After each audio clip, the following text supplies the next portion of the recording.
आप सभी से अनुरोध है कि कृपया अपना स्थान ग्रहण कर लें।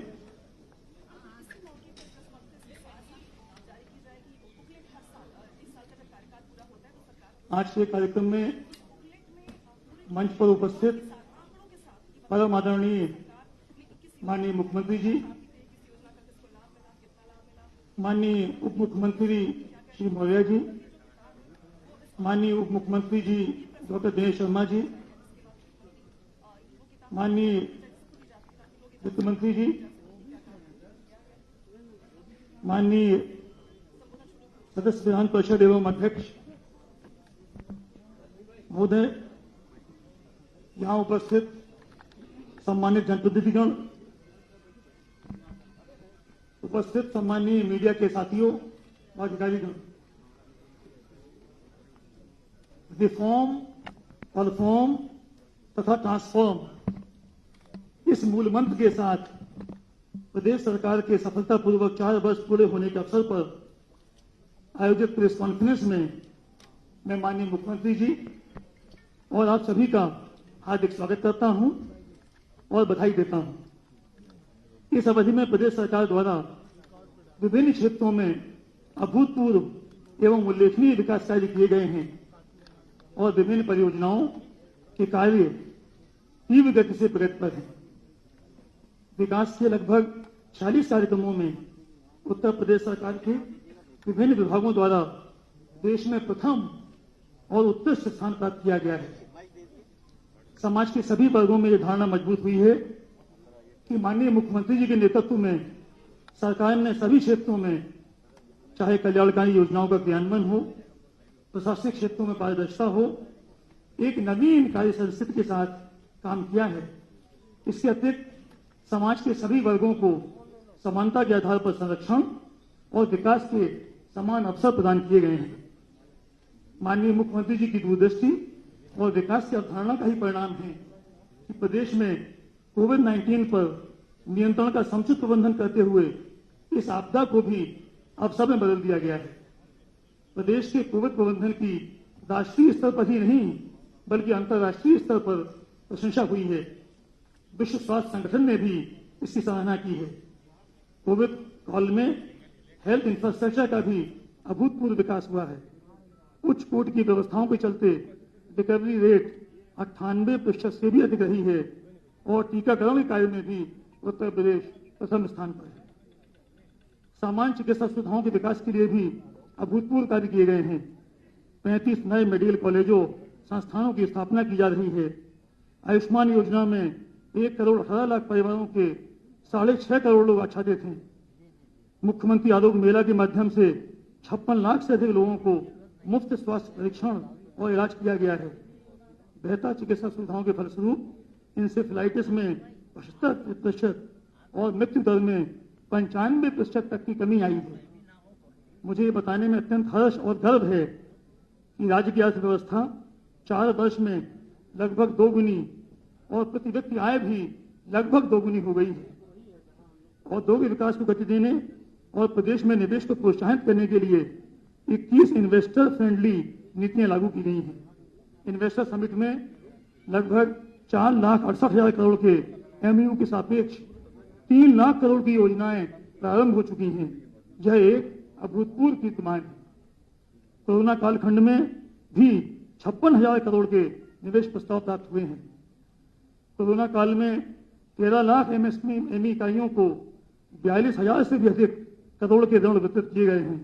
4 वर्षों में 50 लाख से अधिक नई इकाइयों को 2 करोड़ 13 लाख रुपए से अधिक के ऋण उपलब्ध कराकर 1 करोड़ 80 लाख से अधिक लोगों को रोजगार दिया गया है। ओडीओपी योजना के अंतर्गत 25 लाख से अधिक लोगों को रोजगार और सबसे महत्वपूर्ण विगत वर्ष की सापेक्ष 38% से भी अधिक निर्यात किया गया है। मिशन रोजगार के अंतर्गत 4 लाख सरकारी नौकरी, स्टार्टअप व औद्योगिक इकाइयों के माध्यम से 30 लाख से अधिक युवाओं को रोजगार दिया गया है। प्रदेश में बेरोजगारी की दर जहां वर्ष 2017 में 17.5% थी, वो अब घटकर मात्र 4.1% रह गई है।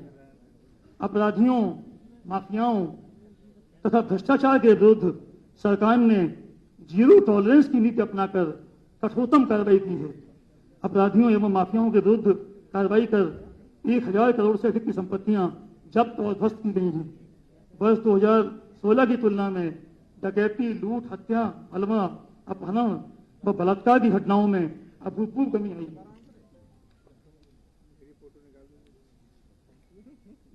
किसानों का कल्याण सरकार की सर्वोच्च प्राथमिकता है।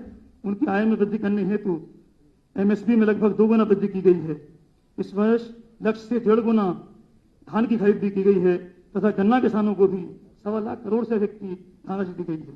अंत में मैं यहाँ उपस्थित सभी महानुभावों व जन सामान्य को पुनः बधाई देते हुए ये कहकर अपनी बात समाप्त करता हूँ कि विकासोन्मुख, कल्याणकारी, पारदर्शी एवं स्वच्छ सरकार के साथ समाज का प्रत्येक वर्ग अपना सर्वश्रेष्ठ योगदान और प्रदर्शन करने के लिए उत्साहित है। बहुत बहुत धन्यवाद। अब मैं माननीय मुख्यमंत्री जी से अनुरोध करता हूं कि सरकार के 4 साल के कार्यकाल पूरा होने पर वर्ष में जो ना हो पाया 4 वर्ष में कर दिखाया नामक विकास पुस्तिका का विमोचन करने की कृपा करें। माननीय मुख्यमंत्री।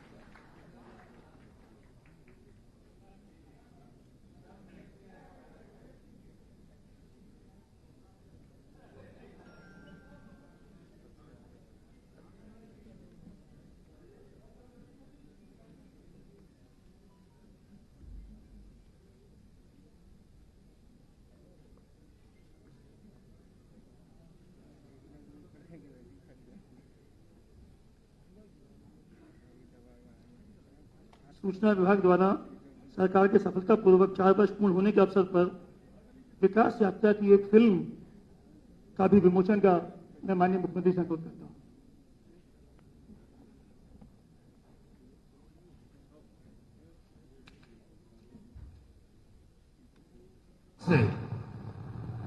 राज्य को पॉजिटिविटी की तरफ लाना, हताशा, निराशा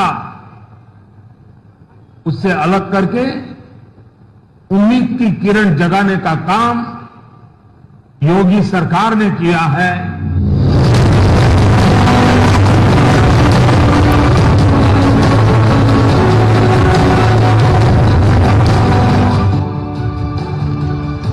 क्या ये वही 4 साल पहले वाला उत्तर प्रदेश है? नहीं, ये है नए भारत का नया उत्तर प्रदेश।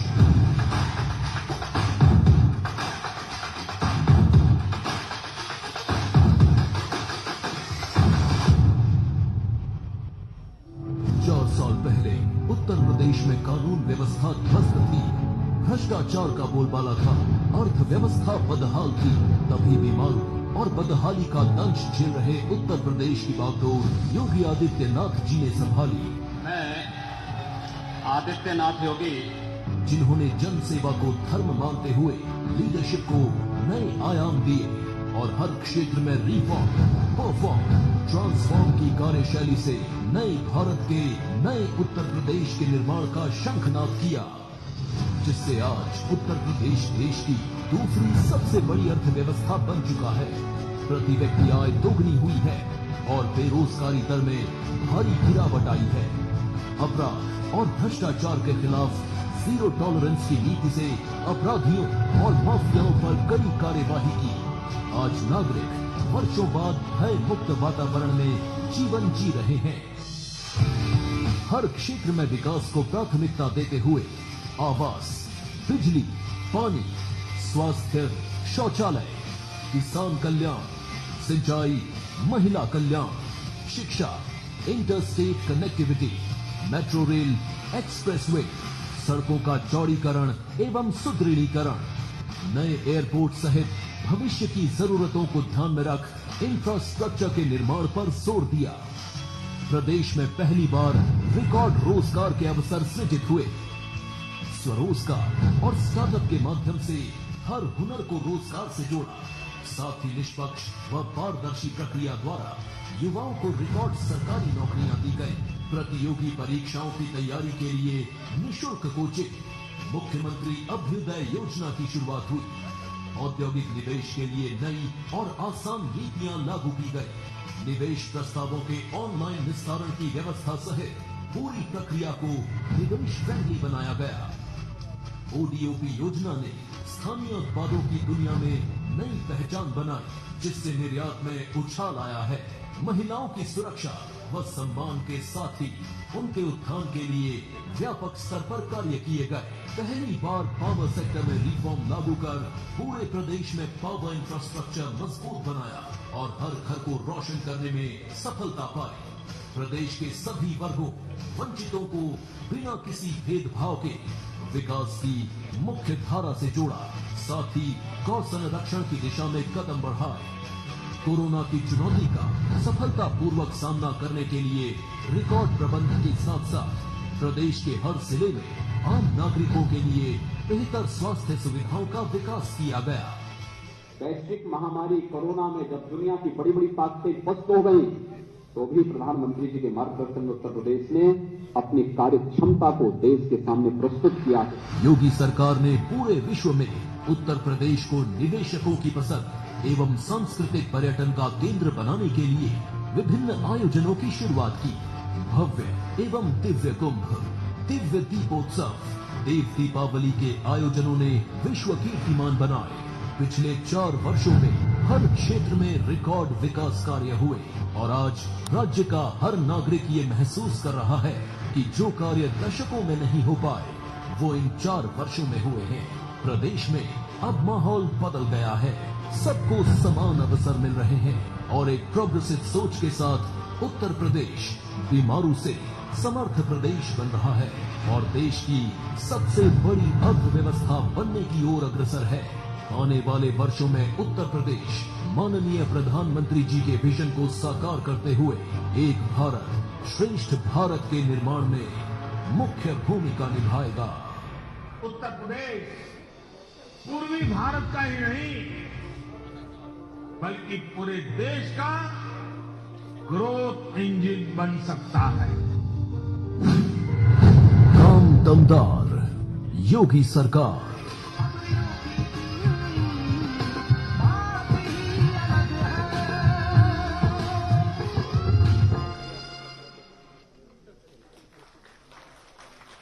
इस विकास यात्रा के निर्माता परम आदरणीय माननीय मुख्यमंत्री जी से मैं अनुरोध करता हूँ, कृपया संबोधन करने की।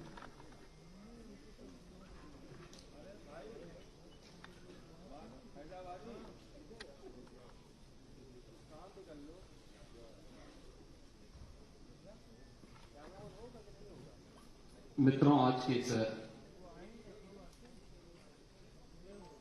विशेष प्रेस वार्ता में मैं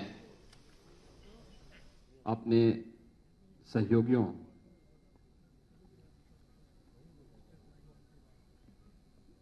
उप मुख्यमंत्री द्वय श्री केशव प्रसाद मौर्य जी, डॉक्टर दिनेश शर्मा जी, संगठन के प्रदेश के अध्यक्ष माननीय श्री स्वतंत्र देव सिंह जी, प्रदेश के हमारे वरिष्ठ मंत्री वित्त, चिकित्सा, शिक्षा और संसदीय कार्य मंत्री श्री सुरेश खन्ना जी की ओर से, अपनी इस पूरी टीम की ओर से आप सबका हृदय से स्वागत करता हूं। पूरे प्रदेश वासियों को आदरणीय प्रधानमंत्री जी के मार्गदर्शन में,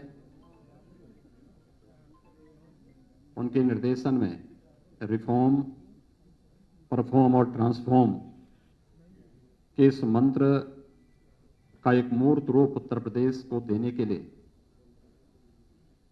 उत्तर प्रदेश में हुए व्यापक परिवर्तन के लिए उत्तर प्रदेश के 24 करोड़ जनता का अभिनंदन करते हुए उन्हें हृदय से बधाई देता हूं।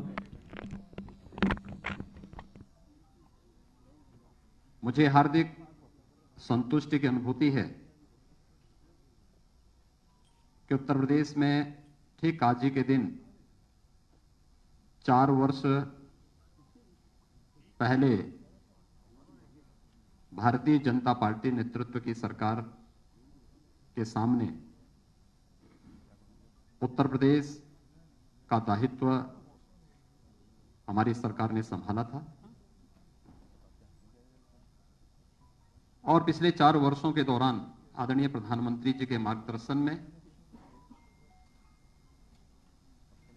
उस समय के राष्ट्रीय अध्यक्ष और राज्य के गृह मंत्री माननीय Amit Shah ji,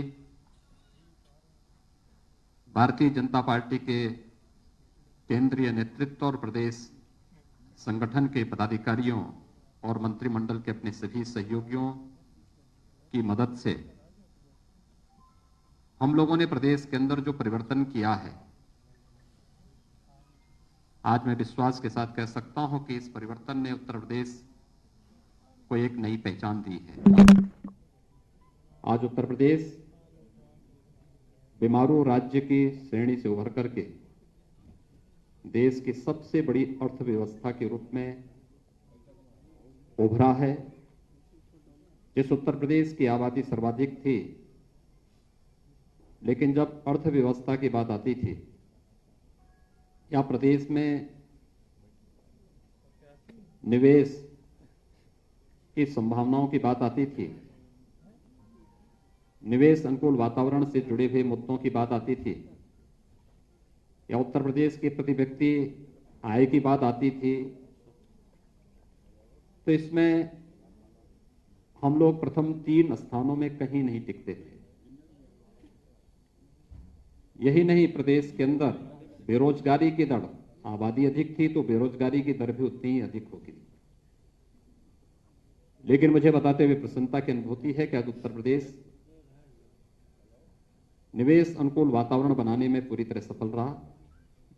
ease of doing business में, यानी व्यवसाय की सुगमता में, आज उत्तर प्रदेश देश के अंदर 15-16 में जो रैंकिंग हमारी 14वें स्थान की थी, आज वह दूसरे स्थान पर है। देश की 2015-16 में उत्तर प्रदेश की जो अर्थव्यवस्था 5वें-6ठे स्थान पर थी, आज वह दूसरी अर्थव्यवस्था के रूप में देश में उभरा है। और प्रति व्यक्ति आय भी उत्तर प्रदेश में हम लोगों ने इस दौरान जो प्रयास प्रारंभ किए, रोजगार की व्यापक संभावनाओं को आगे बढ़ाया है। प्रदेश के अंदर हर एक सेक्टर में इंफ्रास्ट्रक्चर के लिए, लोक कल्याण के लिए, एमएसएमई या एग्रीकल्चर के फील्ड में जो कार्य हुए हैं, इसके बहुत सार्थक परिणाम सामने आए हैं। और इसका परिणाम है कि आज प्रति व्यक्ति आय भी दुगने से अधिक उत्तर प्रदेश के अंदर मात्र 4 वर्ष के अंदर देखने को मिली है। ये जो यात्रा है 4 वर्षों की, या उत्तर प्रदेश के ओवरऑल परसेप्शन को बदल करके उत्तर प्रदेश के बारे में देश और दुनिया के सामने एक सकारात्मक माहौल देखने को मिला है। इस सकारात्मक माहौल को बनाने में आदरणीय प्रधानमंत्री जी का मार्गदर्शन, मेरी टीम के सभी सहयोगियों के परिश्रम और प्रदेश की जनता ने जनप्रतिनिधियों के साथ मिलकर के जो फील्ड में रह करके प्रशासनिक टीम के साथ मिलकर के कार्य किया है, एक टीम वर्क जो हर एक क्षेत्र में देखने को, करने को प्राप्त हुए हैं, आज उसका परिणाम है कि उत्तर प्रदेश देश के अंदर नए भारत के, नए उत्तर प्रदेश के रूप में उभरा है। मित्रों, ये वही उत्तर प्रदेश है जिस उत्तर प्रदेश में आज से 4 वर्ष पहले तक केंद्र की किसी भी योजना में उसका कहीं कोई स्थान नहीं होता था।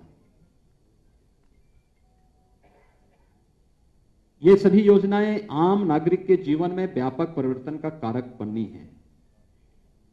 उस समय भी बन सकती थी। याद करिए 2014 में जब प्रधानमंत्री मोदी जी ने देश के प्रधानमंत्री के रूप में शपथ ग्रहण किया था और उसके उपरांत एक एक करके जो योजनाएं देश के अंदर लागू हुई, उन योजनाओं को समयबद्ध ढंग से तत्कालीन सरकार ईमानदारी के साथ उत्तर प्रदेश के अंदर लागू करती, बहुत बड़ा परिवर्तन उस समय किया जा सकता था। सरकारों ने रुचि नहीं ली, या उससे पहले उस प्रकार की सोच नहीं थी। केंद्र सरकार के साथ मिलकर के राज्य ने जो उपलब्धियां हासिल की, उसका परिणाम है कि आज हम लोग प्रधानमंत्री आवास योजना में देश के अंदर, चाहे वह ग्रामीण क्षेत्र हो या शहरी क्षेत्र की, प्रधानमंत्री आवास योजना में उत्तर प्रदेश नंबर 1 स्थान पर है। स्वच्छ भारत मिशन, जो देश के अंदर दुनिया का सबसे बड़ा एक अभियान था, जिसने प्रत्येक नागरिक के जीवन में व्यापक परिवर्तन करने के साथ ही नारी गरिमा का भी जो प्रतीक बना, इसने व्यापक परिवर्तन का कारण, सबसे बड़ी चुनौती इस मार्ग में उत्तर प्रदेश था। उत्तर प्रदेश ने 2017 से जो कार्य प्रारंभ किया, 2,61,00,000 से अधिक शौचालयों का निर्माण करके देश के अंदर प्रथम स्थान भी प्राप्त किया। केंद्र सरकार की वे सभी योजनाएं, प्रधानमंत्री उज्ज्वला योजना, प्रधानमंत्री सौभाग्य योजना, प्रधानमंत्री उजाला योजना, प्रधानमंत्री किसान सम्मान की योजना, यानी इससे जुड़ी हुई जितनी भी योजनाएं थी, इन सभी योजनाओं में उत्तर प्रदेश जहां पहले बहुत पीछे हुआ करता था, किसी में 23वें नंबर पर, किसी में 27वें नंबर पर, आज उन सब में उत्तर प्रदेश अपनी एक बेहतरीन कार्य पद्धति के कारण पहले स्थान पर है। तो खाद्यान्न उत्पादन में भी उत्तर प्रदेश ने इस दौरान बेहतर प्रदर्शन किया है। हम लोगों ने इस दौरान प्रदेश के अंदर किसानों के हितों के लिए जो कार्य प्रारंभ किए, हम सब जानते हैं कि देश के अंदर किसान राजनीति के एजेंडे का हिस्सा ईमानदारी के साथ 2014 के बाद बना, जब सॉइल हेल्थ कार्ड, प्रधानमंत्री फसल बीमा योजना, प्रधानमंत्री कृषि सिंचाई की योजना जैसी योजनाएं लागू हुई। लेकिन लागत का 1.5 गुना एमएसपी किसान को मिले, कि 2018 में प्रधानमंत्री मोदी जी ने इसे देश के अंदर लागू किया। उत्तर प्रदेश में 2017 में हम लोगों ने प्रोक्योरमेंट की पॉलिसी लागू की। रिकॉर्ड मात्रा में खाद्यान्न का क्रय हमने सरकारी क्रय केंद्रों के माध्यम से करना प्रारंभ किया, और मुझे बताते हुए प्रसन्नता है कि डीबीटी के माध्यम से केवल खाद्यान्न का 66,000 करोड़ रुपए से अधिक की राशि किसान के खाते में देने का कार्य इस दौरान सरकार ने किया। गन्ना किसानों के जीवन में कितना परिवर्तन हो सकता है, ये वही प्रदेश है जो कभी गन्ना उत्पादन में नंबर 1 पर था, लेकिन बीच के कालखंड में चीनी मिलों को अपने स्वार्थ के लिए बंद करना, औने पौने दाम पर बेचने की जो प्रक्रिया प्रारंभ हुई, गन्ना किसानों का 8-8, 10-10 वर्षों से गन्ना मूल्य का भुगतान नहीं हो पा रहा था। राज्य सरकार ने 2017 में जो कार्य पद्धति आगे बढ़ाई, उसका परिणाम है कि पिछले 4 वर्ष के दौरान हमारी सरकार 1,27,000 करोड़ रुपए से अधिक का गन्ना मूल्य का भुगतान करने में सफल रही। और कोरोना कालखंड के दौरान भी हम लोगों ने सभी 119 चीनी मिलों का सफलतापूर्वक संचालन प्रदेश के अंदर किया। ये वे कार्य हैं जिसके माध्यम से प्रदेश सरकार व्यापक परिवर्तन करने में प्रदेश के अंदर सफल रही, और उसका परिणाम हर एक क्षेत्र में देखने को प्राप्त हुआ। प्रदेश के अंदर चाहे वह ई प्रोसिक्यूशन प्रणाली में प्रदेश ने देश के अंदर प्रथम स्थान प्राप्त करने का रहा हो, या फिर अन्य हर एक फील्ड में वे व्यापक परिवर्तन करके दिखाए हैं। प्रदेश के अंदर पिछले 4 वर्षों की हमारी उपलब्धियों में यह भी है कि पिछले 4 वर्ष के दौरान ये वही उत्तर प्रदेश है जिसमें कोई पर्व और त्योहार शांतिपूर्ण तरीके से नहीं मनाया जा सकता था। आज मैं इस बात को बड़े हर्ष और गौरव के साथ कह सकता हूं कि विगत 4 वर्ष में सभी पर्व और त्योहार बहुत शांतिपूर्ण तरीके से प्रदेश के अंदर संपन्न हुए। और यही नहीं, 4 वर्ष में प्रदेश के अंदर कोई दंगा भी नहीं हुआ, बल्कि प्रदेश सरकार ने पेशेवर अपराधी और माफियाओं के खिलाफ, प्रदेश में शांति भंग करने वाले तत्वों के खिलाफ जो कार्रवाई की, वो देश के अंदर एक मानक भी बनी, और उसके परिणाम देश के अंदर भी और हर एक तबके ने उसको बहुत सकारात्मक भाव के साथ लिया।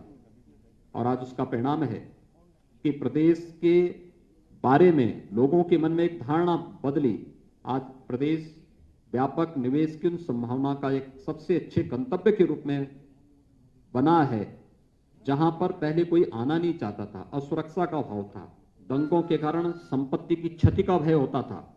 आज उसे इस बात का भय नहीं है। आज हर एक देश और दुनिया का निवेशक का पहला निवेश का सबसे अच्छा गंतव्य कोई दिखाई देता है तो उत्तर प्रदेश उसका सबसे अच्छा गंतव्य है। पुलिस रिफॉर्म के मामले में भी हम लोगों ने इस दौरान अच्छे काम किए।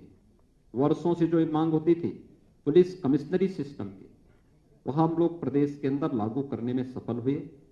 प्रदेश की राजधानी लखनऊ और गौतम बुद्ध नगर पुलिस कमिश्नरेट सिस्टम से जुड़ा है।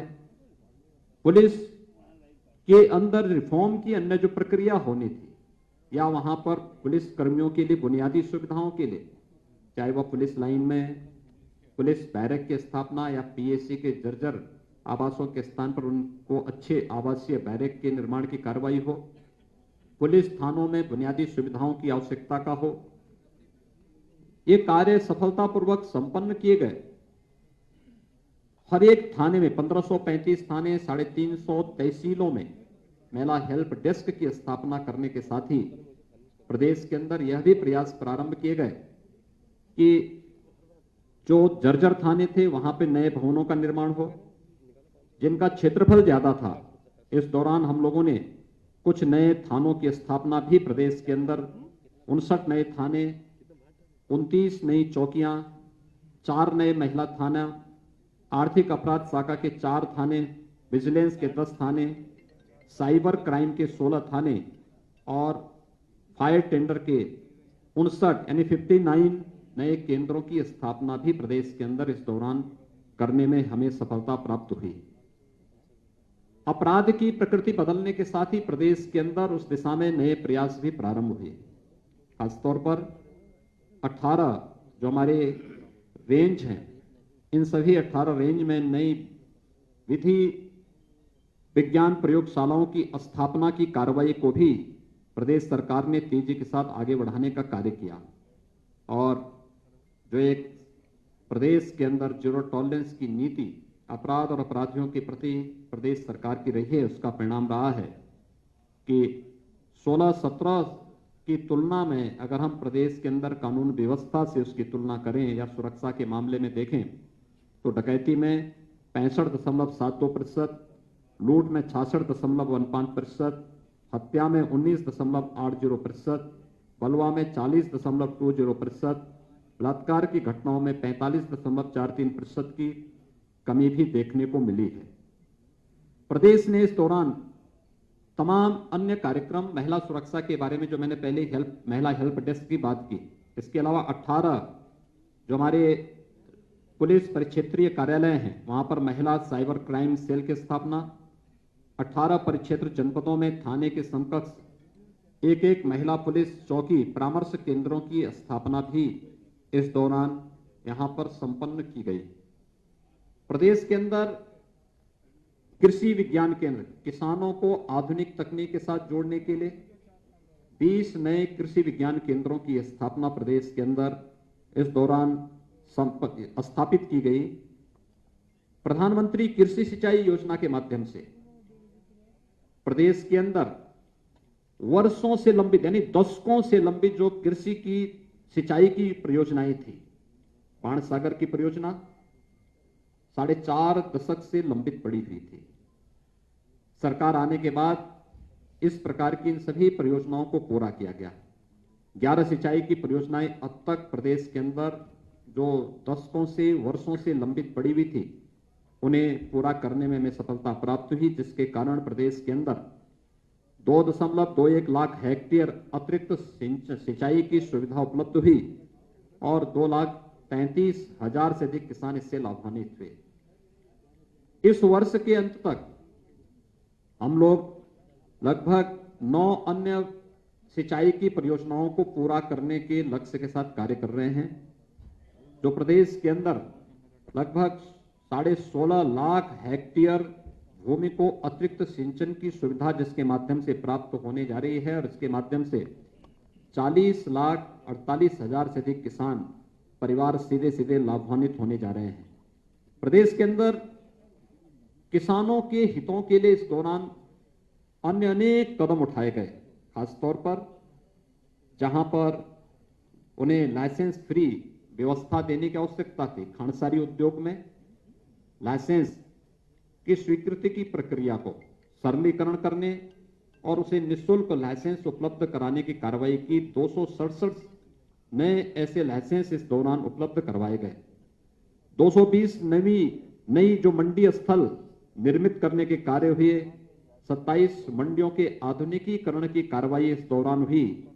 291 ई नाम मंडी की स्थापना के साथ 87 लाख किसानों और 84,000 व्यवसायियों को इसके साथ जोड़ने में हमें सफलता भी प्राप्त हुई और साथ साथ मंडी शुल्क को भी 1% कम करने का कार्य भी इस दौरान किसानों के हित को ध्यान में रख करके और प्रदेश के हित को ध्यान में रख करके प्रदेश सरकार ने यहां पर किया। देश की अर्थव्यवस्था का आधार हमारा ग्रामीण भारत है, लेकिन ग्रामीण भारत की जनजीवन की स्थिति क्या है? आखिर यहां पर आप बैठे हुए सभी महानुभावों से मैं बहुत उसके साथ कहना चाहूंगा कि यह देश 1947 में आजाद हुआ। 2017 में जब प्रदेश के अंदर हमारी सरकार आई थी, तब प्रदेश में कई दर्जन गांव ऐसे थे जिन्होंने आजादी के बाद शासन की किसी भी सुविधा का उपभोग नहीं किया था। न वहां सड़क थी, न बिजली थी, न पानी था, न स्कूल की सुविधा थी, न स्वास्थ्य की सुविधा थी। यहां तक कि उन लोगों को वोटिंग का राइट भी नहीं था। देश की संसद के द्वारा कानून पास किए जाने के बावजूद राज्य सरकार की इच्छा शक्ति का अभाव उन लोगों को शासकीय सुविधा से वंचित किए देती थी। और आज मुझे बताते हुए प्रसन्नता है कि प्रदेश के अंदर वन्य गांवों को राजस्व गांव के रूप में बदलने, शासन की सभी प्रकार की बुनियादी सुविधाओं से आच्छादित करने में हमें सफलता प्राप्त हुई। मुसहर गांवों में बुनियादी सुविधाएं उपलब्ध कराने, अनुसूचित जनजाति के थारू, कोल, बाहुल्य गांवों में भी सुविधाएं उपलब्ध कराने का कार्य और आवश्यकता पड़ी, क्योंकि एसईसीसी के सर्वे में पहले इन लोगों को आच्छादित नहीं किया गया था। 2011-12 के सर्वे में इन लोगों को उपेक्षित छोड़ दिया गया था। हमारी सरकार ने इन्हें विभिन्न योजनाओं से आच्छादित करने के साथ ही वहां पर आवासीय सुविधा के लिए मुख्यमंत्री आवास योजना लागू की। और आज मुझे बताते हुए प्रसन्नता है कि सभी मुसहर गांव, सभी वन्य गांव, बनटांगिया गांव इन सुविधाओं से आच्छादित हो चुके हैं। और प्रदेश सरकार ने नई योजना के अंतर्गत थारू, कोल और सहरिया जैसी जातियों को भी अब इससे कवर करने की कार्रवाई को आगे बढ़ाने का कार्य किया। इस दौरान हम लोगों ने मुख्यमंत्री आवास योजना के माध्यम से प्रधानमंत्री आवास योजना के अतिरिक्त जो आवास उपलब्ध कराए गए, मुसहर जाति के 38,112, बनटांगिया गांवों के 4,779, कुष्ठ रोगियों को 2,115 आवास उपलब्ध कराने में हम लोगों को इस दौरान मदद मिली और इन योजनाओं ने उनके जीवन में व्यापक परिवर्तन का कार्य भी किया। ग्रामीण क्षेत्र की अर्थव्यवस्था में कनेक्टिविटी का एक बड़ा योगदान है और प्रदेश के अंदर भी आप याद करिए, जब 2017 में प्रदेश के अंदर सरकार आई थी तब प्रदेश के अंदर दो बातें बहुत साफ चलती थी। एक सड़क कनेक्टिविटी को लेकर के और दूसरा बिजली को लेकर के। ये मान्यता थी कि अगल बगल के सभी को निःशुल्क विद्युत कनेक्शन उपलब्ध करवाने में सरकार ने जहां सफलता प्राप्त की, वहीं साथ ही साथ इस दौरान कनेक्टिविटी को बेहतर किया गया। इंटर स्टेट कनेक्टिविटी, प्रदेश की सीमा नेपाल राष्ट्र से भी जुड़ी हुई है। बिहार, छत्तीसगढ़, झारखंड, मध्य प्रदेश, राजस्थान, उत्तराखंड, हरियाणा, उत्तराखंड और दिल्ली राज्यों से भी जुड़ी हुई है। इंटर स्टेट कनेक्टिविटी को भी बेहतर करने, 4 लेन की कनेक्टिविटी के साथ जोड़ने, हर जिला मुख्यालय को 4 लेन की कनेक्टिविटी के साथ जोड़ने, तहसील और विकासखंड मुख्यालयों को 2 लेन के साथ जोड़ने और ग्रामीण क्षेत्रों की सड़कों की भी सुदृढ़ीकरण का कार्य सफलतापूर्वक इस दौरान प्रदेश के अंदर करने में सफलता प्राप्त हुई। प्रदेश के अंदर वे क्षेत्र जहां पर जनवरी के बाद से पेयजल का संकट खड़ा होता था, खासतौर पर बुंदेलखंड और बिंद क्षेत्र। आज मुझे बताते हुए प्रसन्नता है कि आदरणीय प्रधानमंत्री जी की अनुकंपा से हम लोगों ने बुंदेलखंड में जल जीवन मिशन के अंतर्गत वहां पर हर घर नल की योजना लागू कर दी है और इस वर्ष के अंत तक प्रयास है कि ज्यादातर गांवों में शुद्ध पेयजल की आपूर्ति होती हुई दिखाई देगी। यानी ये एक व्यापक परिवर्तन के कारण है। हमने खेत को भी पानी दिया, हर घर को भी शुद्ध पेयजल की आपूर्ति के साथ जोड़ने का कार्य किया जा रहा है और यह बुंदेलखंड क्षेत्र के साथ एक बुंदेलखंड और बिंद क्षेत्र में यह कार्य जहां प्रारंभ हो चुका है, वहीं प्रदेश के 30,000 अन्य राजस्व गांवों के लिए भी जल जीवन मिशन के अंतर्गत शुद्ध पेयजल की आपूर्ति के लिए डीपीआर की कार्रवाई अंतिम चरणों में चल रही है और बहुत शीघ्र इन 30,000 गांवों के लिए भी पेयजल की आपूर्ति की कार्रवाई जल जीवन मिशन के अंतर्गत लागू करने का कार्य प्रदेश सरकार करने जा रही है। ये केवल पेयजल की स्कीम लाना नहीं, 10 वर्षों तक वहां पर इस योजना को सफलतापूर्वक संचालन करने की जिम्मेदारी भी उस कार्यदायी संस्था को निभाना है, जो कार्यदायी संस्था इस स्कीम को वहां पे लागू करेगी। और यह कार्य यहां पर हम लोग प्रदेश के अंदर सफलतापूर्वक लागू किए हैं। प्रदेश के अंदर निराश्रित गो आश्रय स्थलों के लिए भी प्रदेश सरकार ने व्यापक कार्य योजना बनाकर उसे लागू किया। मुझे बताते हुए प्रसन्नता है कि हम लोगों ने इस संबंध में 3 स्कीम पहले से ही लागू की है, जिसमें निराश्रित गो आश्रय स्थल जो प्रदेश सरकार के द्वारा संचालित ग्रामीण और शहरी दोनों क्षेत्रों में संचालित हो रही है, जिसमें 5.5 लाख से अधिक गोवंश हमारे पास पहले से निराश्रित गो आश्रय स्थलों में है। दूसरी स्कीम हमारी इसमें है, जिसमें सहभागिता योजना के अंतर्गत अगर कोई किसान अपने घर में एक एयरटेक किए हुए गोवंश को रखता है, तो उस गोवंश को हम एक किसान परिवार को अधिक से अधिक 4 गोवंश तक उपलब्ध कराते हैं, तो वह किसान परिवार को हम लोग 900 रुपये प्रति गोवंश हर महीने भी उपलब्ध करवाते हैं। हर महीने इसका भौतिक सत्यापन भी होता है। लगभग 80,000 गोवंश इस प्रकार से किसान परिवारों को उपलब्ध कराए गए हैं। और मुझे बताते हुए प्रसन्नता है कि निराश्रित गौ आश्रय स्थलों से प्रदेश सरकार ने उन परिवारों को, जो कुपोषित परिवार हैं, उन कुपोषित परिवारों को एक दूध देने वाली गाय भी उपलब्ध कराया, जिसमें गाय के साथ साथ 900 रुपये प्रति माह उन कुपोषित परिवारों को देने की योजना भी प्रदेश के अंदर लागू की गई है। और बहुत सारे कुपोषित परिवार इस योजना का लाभ ले रहे हैं, जिसमें गाय के साथ साथ 900 रुपये प्रति माह उस परिवार को उस सेवा के बदले मिल रहे हैं। सरकार ने यह भी निर्णय लिया है कि वह हर न्याय पंचायत स्तर पर निराश्रित गौ आश्रय स्थलों की स्थापना के कार्य को युद्ध स्तर पर आगे बढ़ाएगी। एंटी भूमाफिया टास्क फोर्स ने प्रदेश के अंदर इस दौरान अच्छा काम किया। 60,62,000 से अधिक जो वाद थे उसका निस्तारण किया।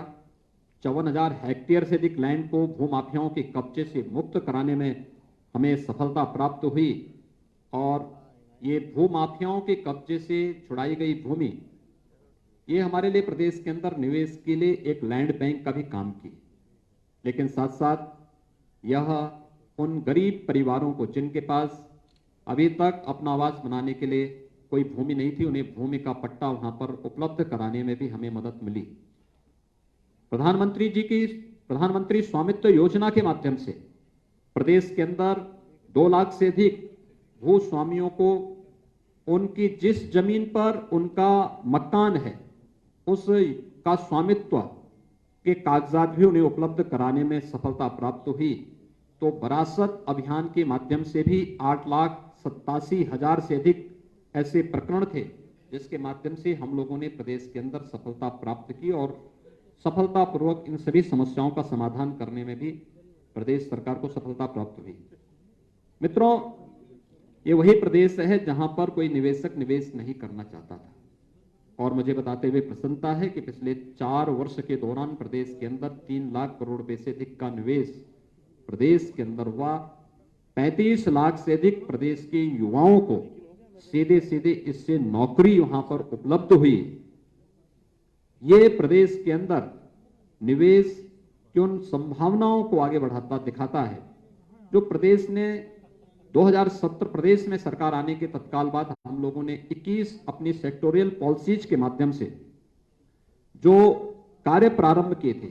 निवेश मित्र पोर्टल, जिसमें हम लोगों ने 227 सेवाएं इसमें दी थी, और कोरोना कालखंड के अंदर हम लोगों ने एमएसएमई यूनिट के लिए एक नई नीति अपनी लागू की, जिसमें 72 घंटे के अंदर लाइसेंस स्वीकृति देने के साथ ही 1000 दिनों तक लाइसेंस फ्री व्यवस्था देने की व्यवस्था, नहीं 1000 दिवस के लिए किसी भी प्रकार का कोई निरीक्षण उस उद्योग के लिए नहीं होगा, बल्कि वह उद्योग लगाए 1000 दिन के अंदर अपना आवेदन करके फिर इस प्रक्रिया को आगे बढ़ा सकता है।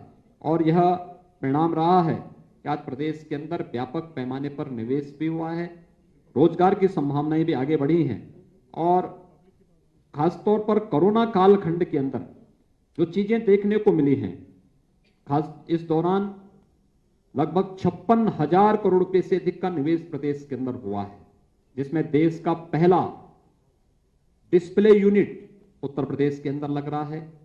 उत्तर भारत का पहला डाटा सेंटर पार्क भी उत्तर प्रदेश के अंदर ही स्थापित हो रहा है, और अन्य तमाम योजनाएं भी हम लोगों ने प्रदेश के अंदर इस दौरान लाने में सफलता प्राप्त हुई। खासतौर पर आइकिया का जो फर्नीचर और हाउस होल्ड से जुड़ी हुई दुनिया की जो प्रख्यात कंपनी है, उसका निवेश भी इस दौरान उत्तर प्रदेश के अंदर देखने को मिला है। प्रदेश के अंदर इसके साथ ही हमारी परंपरागत उद्यम को प्रोत्साहित करने की एक जनपद एक उत्पाद की जो योजना है, आज वह देश और दुनिया के अंदर बहुत लोकप्रिय हुई है। इसने परंपरागत उद्यम को एक नई उड़ान दी है, एक नई पहचान दी है। इसने प्रदेश के एक्सपोर्ट को बढ़ाने में भी काफी मदद की है, और आज इसका परिणाम है कि प्रदेश के अंदर जो हम लोगों ने इस क्षेत्र में कार्य प्रारंभ किए, उद्यम सारथी ऐप प्रदेश के अंदर लॉन्च किया गया। इसके माध्यम से विभिन्न रोजगार परक कार्यक्रमों को आगे बढ़ाने का कार्य बनाया गया, और इसका परिणाम था कि प्रदेश के अंदर 50 लाख से अधिक नए एमएसएमई इकाइयों की स्थापना हुई। 2,13,000 करोड़ रुपए से अधिक का बैंक से ऋण उपलब्ध करवाने में हमें इसके माध्यम से मदद मिली, और 1,80,00,000 से अधिक रोजगार का सृजन केवल इन एमएसएमई यूनिट के माध्यम से हमें प्रदेश के अंदर इसके माध्यम से प्राप्त हुई। आत्मनिर्भर भारत पैकेज के अंतर्गत भी 12,91,000 इकाइयों को 42,700 करोड़ रुपए के ऋण उपलब्ध करवाने में कोरोना कालखंड के दौरान ही हमें मदद मिली, और इसके माध्यम से प्रदेश में 1,14,000 करोड़ रुपए से अधिक के जो निर्यात की संभावनाओं को, यानी इसने हमारी निर्यात की संभावनाओं को आगे बढ़ाने का कार्य भी किया, और प्रदेश के अंदर उन संभावनाओं को आगे बढ़ाया है जिसके लिए कभी प्रदेश जाना जाता था। प्रदेश के अंदर ग्रामीण क्षेत्र के विकास के साथ ही शहरी क्षेत्रों के विकास में भी जो एक बुनियादी सुविधाओं के लिए, शहरी जीवन के लिए एक आम नागरिक तरसता है, वहां पर उस प्रकार की सुविधाएं उसे कैसे प्राप्त हो। हम लोग आभारी हैं भारत सरकार के, जिसमें प्रदेश के 10 शहरों को स्मार्ट सिटी के रूप में चयन किया, और 60 शहरों को अमृत योजना के अंतर्गत बुनियादी सुविधाओं से आच्छादित करने के लिए इनका चयन भारत सरकार ने किया था। लेकिन प्रदेश सरकार ने भी अपने संसाधनों से, जो हमारे 17 नगर निगम हैं, जिसमें से 7 स्मार्ट सिटी के अंतर्गत भारत सरकार की योजना के लिए चयनित हुए थे, शेष प्रयागराज में या वाराणसी में, ये हमारे वे सेंटर हैं, या गढ़मुक्तेश्वर में, ये वे केंद्र हैं जहां पर लोग आस्था के साथ भी और अपने औद्योगिक विकास की दृष्टि से भी जब उन क्षेत्रों का भ्रमण करते हैं तो बरबस उनके सामने मां गंगा का दृश्य सामने होता है। याद करिए, नमामि गंगे परियोजना के पहले कानपुर सबसे क्रिटिकल पॉइंट था नमामि गंगे परियोजना का, अविरल और निर्मल गंगा का। कानपुर में किस प्रकार की स्थिति थी? अकेले कानपुर के एक स्थान पर ही 14 करोड़ लीटर सीवर गिरता था। आज वहां पर एक बूंद भी सीवर नहीं गिरता है। यही नहीं, कानपुर के नीचे आने पर, आप जब कानपुर के नीचे प्रयागराज की तरफ जाते थे, जलीय जीव पूरी तरह नष्ट हो गए थे। आज फिर से वहां पर जलीय जीव देखने को मिल सकते हैं। और गंगा जिस डॉल्फिन के कारण विख्यात हुई थी, डॉल्फिन के दर्शन फिर से हमें गंगा की निर्मल धारा के साथ देखने को मिल सकता है। प्रयागराज कुंभ इसका एक बहुत अच्छा उदाहरण है, क्योंकि प्रयागराज कुंभ ने व्यवस्था, सुरक्षा और स्वच्छता का एक मानक वैश्विक मंच पर कुंभ जैसे आयोजन के माध्यम से रखा था। इसके पीछे आदरणीय प्रधानमंत्री जी की सोच तो थी, उनका मार्गदर्शन भी था, लेकिन साथ साथ गंगा की नमामि गंगे परियोजना की सफलता भी इस आयोजन के साथ जुड़ी हुई थी। गंगा की निर्मल जल की धारा ने प्रयागराज कुंभ को और एक नई ऊंचाई तक पहुंचाने में बहुत बड़ी मदद की थी और ये कार्य सफलतापूर्वक हम लोगों ने उस अवसर पर किया। गंगा केवल हमारी आस्था का ही नहीं बल्कि अर्थव्यवस्था का भी आधार है। आज देश का पहला जो जल मार्ग है वह उत्तर प्रदेश के अंदर हल्दिया से वाराणसी तक बनकर के तैयार हो चुका है और इसमें कोरोना कालखंड के अंदर बहुत सारी चीजों को प्रदेश के अंदर खाद्यान्न, सब्जी, फल आदि को एक्सपोर्ट करने का उपयोग हम लोगों ने इस जल मार्ग का किया था। प्रयागराज तक इस मार्ग को बढ़ाने की कार्रवाई युद्ध स्तर पर चल रही है और इसके बहुत अच्छे और सार्थक परिणाम बहुत जल्दी सामने आएंगे। लेकिन साथ साथ पहली बार गंगा यात्रा का आयोजन भी प्रदेश के अंदर हो और ये यात्रा आस्था के साथ साथ अर्थव्यवस्था को भी एक नई ऊंचाई दे सके, इस दिशा से इस पर कार्य हुआ था और विगत वर्ष इसको हमारी सरकार ने सफलतापूर्वक प्रदेश के अंदर आयोजित किया। देश के अंदर गरीब शासन के एजेंडे का हिस्सा हो सकता है, ये नारों तक तो सीमित था। हकीकत क्या थी? 2017 के पहले प्रदेश के अंदर कई जनपदों में भूख से मौत के उदाहरण सामने आते थे। राशन कार्ड नहीं थे, खाद्यान्न घोटाले की शिकायत मिलती थी, टेक्नोलॉजी को इसके साथ जोड़ने का प्रयास नहीं होता था। आज मुझे बताते हुए प्रसन्नता है कि प्रदेश के सभी 80,000 राशन की दुकानें हम लोगों ने ई-पॉस मशीन के साथ जोड़ी है और प्रदेश के अंदर नेशनल पोर्टेबिलिटी के साथ जोड़ने के साथ उत्तर प्रदेश का कोई भी नागरिक जिसने उत्तर प्रदेश के अंदर राशन कार्ड बनाया है वह नेशनल पोर्टेबिलिटी के माध्यम से देश के अंदर किसी भी अन्य राज्य में जाकर के वहां राशन की सुविधा का लाभ प्राप्त कर सकता है। ई-पॉस मशीन और नेशनल पोर्टेबिलिटी के माध्यम से प्रदेश ने इस तकनीक का उपयोग करके 1200 करोड़ रुपए की राजस्व की सालाना बचत भी की है। ये चीजें बताती हैं कि 1200 करोड़ रुपए कहीं ना कहीं ये बेईमानी और भ्रष्टाचार की भेंट चढ़ जाते थे। आज सरकार ने इसका लाभ भी प्राप्त किया है। प्रदेश 80 लाख स्ट्रीट लाइट को भी एलईडी स्ट्रीट लाइट में बदलने वाला राज्य है। इसके माध्यम से भी व्यापक पैमाने पे कार्बन उत्सर्जन के साथ साथ हमें जो ऊर्जा की बचत इसके माध्यम से हुई है यह अलग है। ई टेंडरिंग को लागू करने वाला, प्रभावी ढंग से लागू करने वाला पहला राज्य उत्तर प्रदेश है और इसके माध्यम से भी प्रदेश ने भारी सफलता प्राप्त की है। जहां हर एक क्षेत्र में प्रदेश ने नई नई सफलताएं अर्जित की इन 4 वर्षों में शिक्षा के क्षेत्र में भी आमूलचूल परिवर्तन हुआ है। प्रदेश के अंदर 2017 के पहले नकल के अड्डे हमारे माध्यमिक और उच्च शिक्षा के केंद्र बने हुए थे। आज मुझे बताते हुए प्रसन्नता है कि प्रदेश के अंदर नकल विहीन परीक्षा का एक नया मानक खड़ा हुआ। दूसरा, बेसिक शिक्षा परिषद, माध्यमिक शिक्षा परिषद, उच्च शिक्षा में शिक्षा के क्षेत्र में जो व्यापक परिवर्तन किए वह उन स्कूलों में और उन क्षेत्रों में हुए परिवर्तन के माध्यम से देखा जा सकता है। अकेले बेसिक शिक्षा परिषद के स्कूलों में 4 वर्ष के दौरान 54 लाख से अधिक बच्चे इसमें प्रवेश किए। प्रदेश सरकार ने ऑपरेशन कायाकल्प के माध्यम से 1.25 लाख से अधिक विद्यालयों में बुनियादी सुविधाएं से आच्छादित उन्हें किया। वहां पे फ्लोरिंग की व्यवस्था, फर्नीचर की व्यवस्था, बालक बालिकाओं के लिए अलग अलग टॉयलेट की व्यवस्था या अन्य बुनियादी सुविधाओं के साथ साथ अन्य सुविधाएं भी उपलब्ध कराने के साथ ही स्मार्ट क्लासेस भी वहां पर देने में सफलता प्राप्त की। माध्यमिक शिक्षा के क्षेत्र में भी व्यापक परिवर्तन हुए। एनसीईआरटी का पाठ्यक्रम वहां लागू करने में मदद मिली। उच्च शिक्षा के क्षेत्र में भी जहां पर व्यापक परिवर्तन करने के साथ ही 3 नए विश्वविद्यालय सहारनपुर, अलीगढ़ और आजमगढ़ में बनाने का मार्ग प्रशस्त हुआ, तो प्रदेश के अंदर निजी विश्वविद्यालयों की स्थापना का कार्य संपन्न हो सके, इसके लिए भी प्रदेश सरकार ने बहुत अच्छी सफलता प्राप्त की है और यह कार्य हमारा बहुत अच्छे ढंग से आगे बढ़ रहा है। प्रदेश के प्रतियोगी छात्रों के लिए हम एक मंच दे सकें।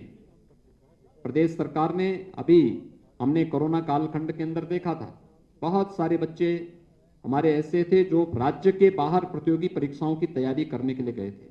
लॉकडाउन के बाद जब उनके सामने संकट आया तो राज्य सरकार को फिर उन्हें सुरक्षित वापस लाने की आवश्यकता महसूस हुई, उनको उनके घरों तक पहुंचाने का काम किया। मुख्यमंत्री अभ्युदय योजना, मुझे बताते हुए प्रसन्नता है कि 18 लाख से अधिक बच्चे इस समय मुख्यमंत्री अभ्युदय योजना के साथ फिजिकली और वर्चुअली जुड़ चुके हैं, जिसमें उन्हें विभिन्न प्रकार की प्रतियोगी परीक्षाओं के साथ साथ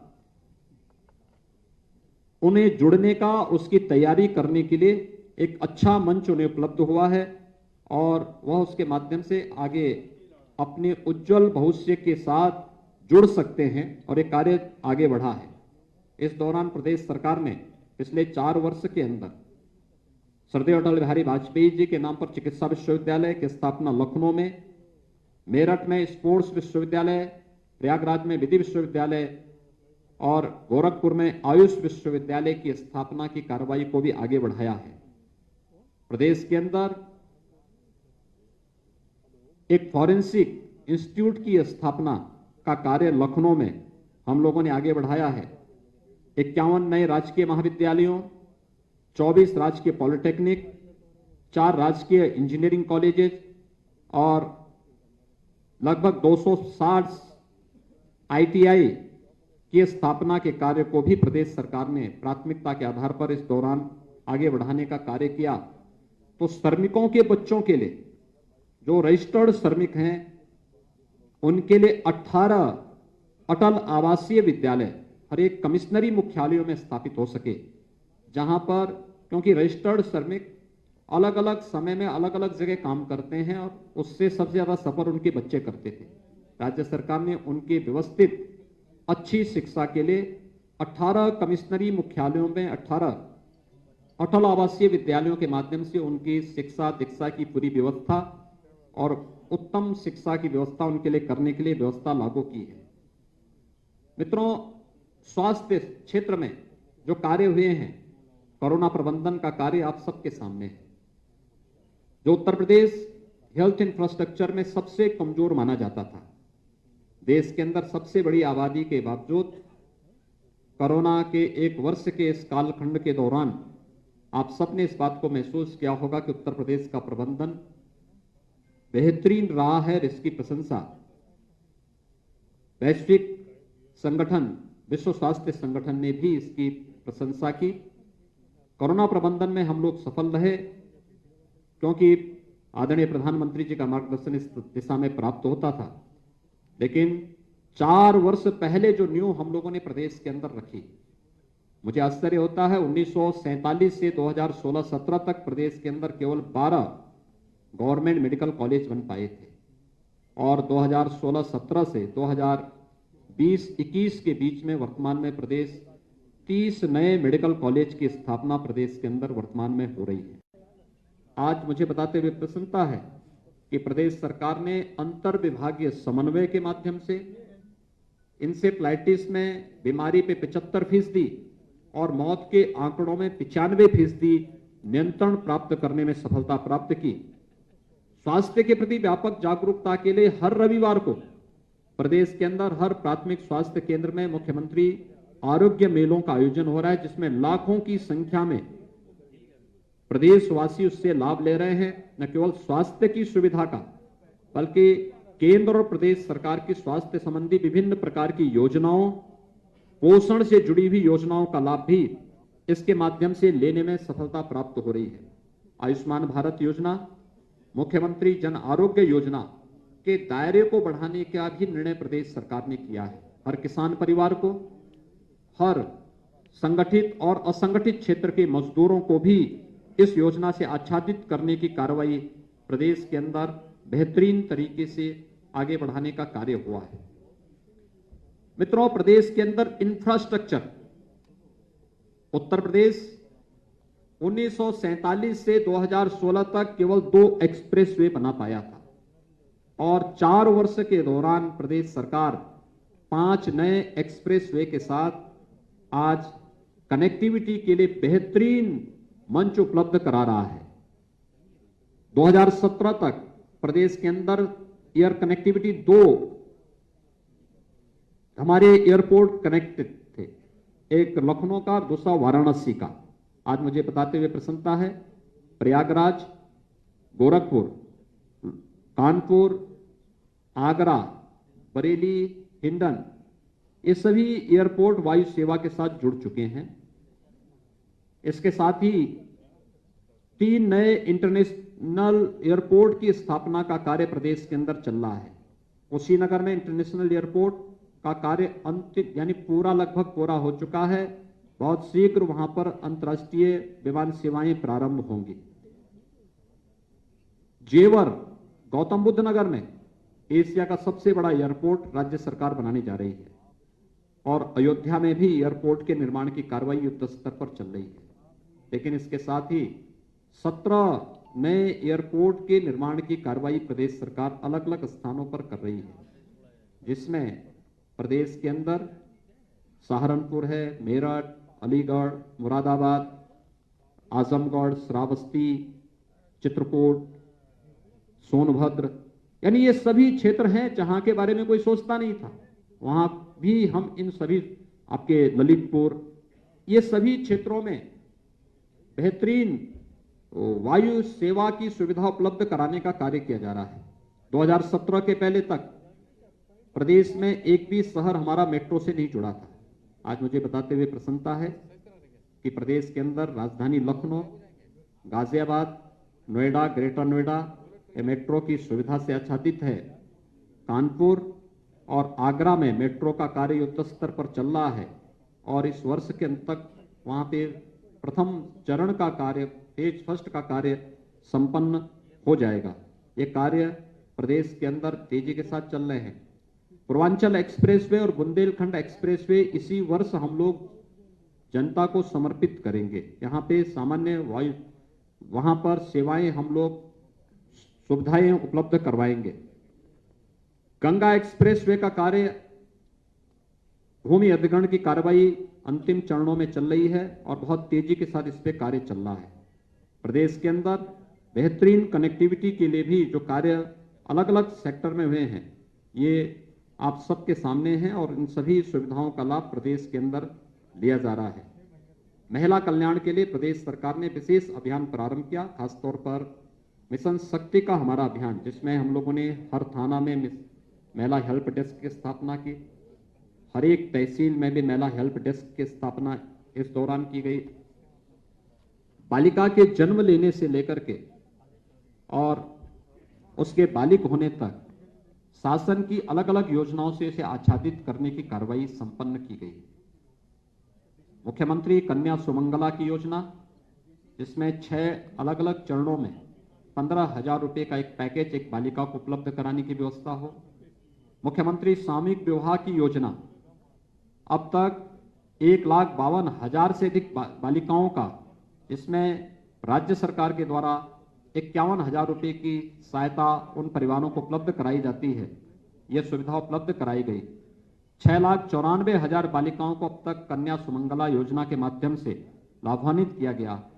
तो ग्रामीण क्षेत्र की अर्थव्यवस्था में भी महिलाओं का योगदान जो सर्वविदित है, उस पर भी सरकार ने कार्य करना प्रारंभ किया। हर ग्राम पंचायत में एक एक बैंकिंग कॉरेस्पॉन्डेंट सखी की तैनाती करने की कार्रवाई, या फिर ग्रामीण क्षेत्र में राशन कोटे की दुकान जहां पर विवादित हो जाती है, वहां पर महिला स्वयंसेवी समूह को इसकी जिम्मेदारी उनको दे देना, या पोषण मिशन जो हमेशा विवादित रहा, इस पूरे मिशन को राज्य उत्तर प्रदेश पहला राज्य है जिसने यह निर्णय लिया कि प्रदेश के अंदर पोषण मिशन का कार्य महिला स्वयंसेवी समूह कर संभालेंगे। और इस कार्य को भी प्रदेश के अंदर लागू करने की कार्रवाई प्रदेश के अंदर लागू किया गया। हम लोगों ने 2019 में झांसी में बलेनी मिल्क प्रोड्यूसर की स्थापना की थी। भारत सरकार के सहयोग से संचालित यह संस्था आज वहां पर महिला सशक्तिकरण का एक प्रतीक बना है। एक वर्ष में 46 करोड़ का टर्नओवर और 2 करोड़ का नेट प्रॉफिट कमाने वाली यह संस्था, इसी तर्ज पर प्रदेश के अंदर मुख्यमंत्री महिला सामर्थ्य योजना लागू करने की एक कार्रवाई प्रदेश के अंदर प्रारंभ हुई है और मुझे बताते हुए प्रसन्नता है कि ये कार्य तेजी के साथ आगे बढ़ते हुए दिखाई दे रहे हैं। प्रदेश के अंदर पेंशन सुविधा का लाभ भी प्रदेश के अंदर हर एक तबके को देने का कार्य हुआ और कितना इस फील्ड में हम लोगों ने परिवर्तन करके दिखाया है, यह एक मानक बन सकता है। खासतौर पर वृद्धावस्था पेंशन हो या निराश्रित महिला पेंशन या दिव्यांगजन पेंशन, इसमें व्यापक परिवर्तन देखने को मिले हैं। खासतौर पर अगर निराश्रित महिला पेंशन 2016-17 में कुल 17,31,000 इसके लाभार्थी थे।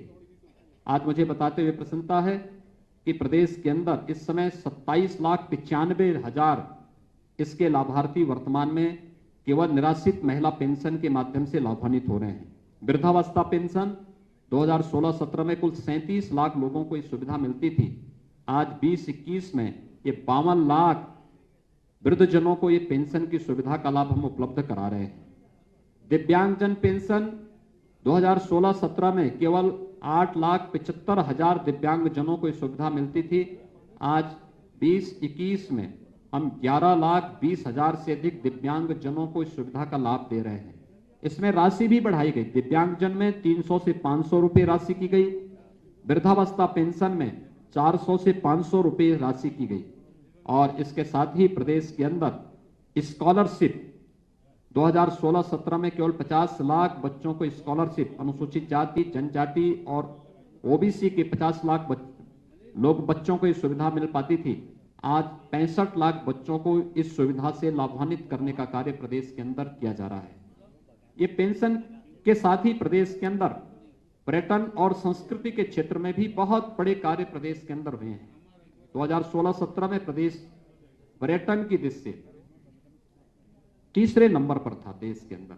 आबादी में सबसे पहले स्थान पर हम थे, लेकिन पर्यटन की सुविधाएं विकसित न होने के नाते, उधर अपेक्षित ध्यान न दिए जाने के नाते इसके कोई अपेक्षित लाभ प्रदेश को नहीं मिल पाता था। पर्यटन हमारे लिए केवल एक सामान्य लोक आय आवागमन के माध्यम नहीं है, बल्कि ये रोजगार सृजन के भी माध्यम है।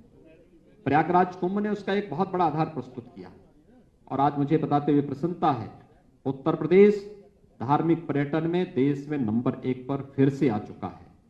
प्रदेश इस दौरान अनेक अन्य सुविधाओं को प्रदेश कर, चाहे वो प्रयागराज कुंभ हो, इस दौरान पिछले 4 वर्ष के अंदर जो विभिन्न प्रकार के आयोजन, यूपी इन्वेस्टर समिट का आयोजन, प्रदेश के अंदर प्रवासी भारतीय दिवस का आयोजन, प्रदेश के अंदर हम लोगों ने इस दौरान प्रयागराज कुंभ का सफलतापूर्वक आयोजन करने, प्रदेश के अंदर युवा महोत्सव के सफलतापूर्वक आयोजन का श्रेय, या फिर विधानमंडल की 3 विशेष सम्मेलन आयोजित करने की कार्रवाई हो, जहां ये कार्य सफलतापूर्वक संपन्न हुए हैं।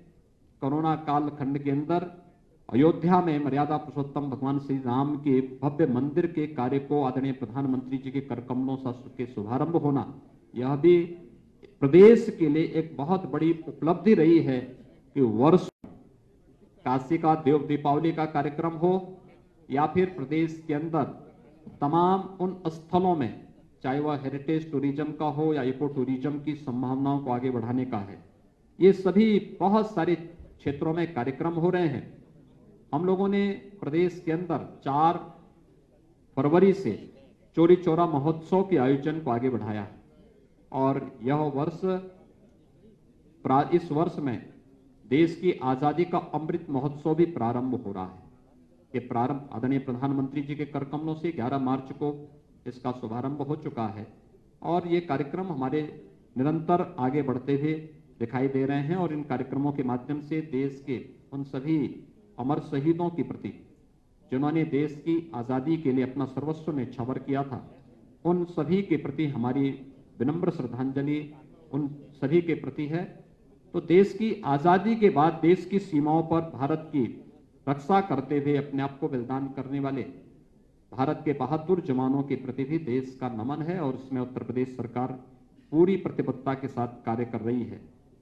मित्रों, प्रदेश ने विगत 4 वर्ष के दौरान हर एक फील्ड में कुछ न कुछ बेहतर करने का प्रयास किया, चाहे वह किसानों के लिए हो, महिलाओं के लिए हो या फिर नौजवानों के लिए हो। प्रदेश के अंदर निजी क्षेत्र के साथ साथ सरकारी क्षेत्र में 4 लाख से अधिक नौकरी और पारदर्शी तरीके से इन नौकरियों को प्रदेश के नौजवानों को उपलब्ध कराने में प्रदेश सरकार ने सफलता प्राप्त की। रोजगार और स्वरोजगार की व्यापक संभावनाओं को भी आगे बढ़ाने का कार्य प्रदेश सरकार ने इस दौरान पूरी सफलता के साथ प्रदेश के अंदर लागू किया है। प्रदेश के अंदर हर एक सेक्टर ने व्यापक परिवर्तन किया है और आज मैं कह सकता हूं कि जब 4 वर्ष का कार्यकाल आज हमारी सरकार का पूरा हुआ है तो 4 वर्ष के कार्यकाल प्रदेश को अब बीमारू राज्य की श्रेणी से उभार करके एक सक्षम और समर्थ राज्य के रूप में आगे बढ़ाने और देश की एक बड़ी अर्थव्यवस्था के रूप में स्थापित करने के 4 वर्षों का यह कालखंड रहा है।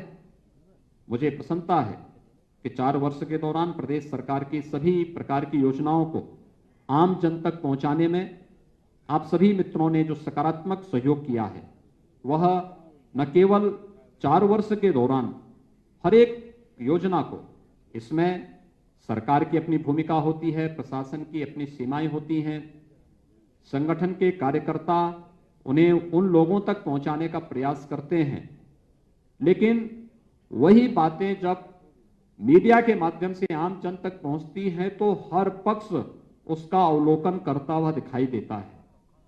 एक सकारात्मक भाव के साथ प्रदेश के प्रति आप सभी ने प्रदेश के अंदर एक प्रत्येक जन के मन में जो एक सकारात्मक भाव पैदा करने का प्रयास किया है, मैं इसके लिए आप सबका हृदय से अभिनंदन करता हूं। प्रदेशवासियों को 4 वर्ष की इस यात्रा में सहभागी बनने के लिए उन सबका हृदय से अभिनंदन करता हूं। आदरणीय प्रधानमंत्री जी, आदरणीय राष्ट्रीय अध्यक्ष जी का, आदरणीय गृह मंत्री जी का, केंद्रीय मंत्रिमंडल के सभी सदस्यों का हृदय से आभार व्यक्त करते हुए अपने सभी सहयोगी मंत्रियों, जनप्रतिनिधियों, संगठन के पदाधिकारियों का भी मैं इस अवसर पर हृदय से उनका अभिनंदन करता हूं और 4 वर्ष की मंगलमय शुभकामनाएं सबके प्रति देते हुए विश्वास करता हूं कि हम सब मिलकर के प्रदेश को उन ऊंचाइयों तक पहुंचाएंगे जहां उत्तर प्रदेश की अर्थव्यवस्था देश की सबसे बड़ी अर्थव्यवस्था के रूप में स्थापित होगी, क्योंकि उन संभावनाओं के रास्ते प्रदेश सरकार ने तैयार किए हैं और मुझे लगता है कि अब उसमें थोड़ी और प्रयास करके हम लोग उस लक्ष्य को प्राप्त करने में सफल होंगे। मैं एक बार फिर से आप सबके सकारात्मक सहयोग के लिए आप सभी को हृदय से साधुवाद देता हूं, हृदय से बधाई देता हूं, अभिनंदन करता हूं। धन्यवाद। जय हिंद।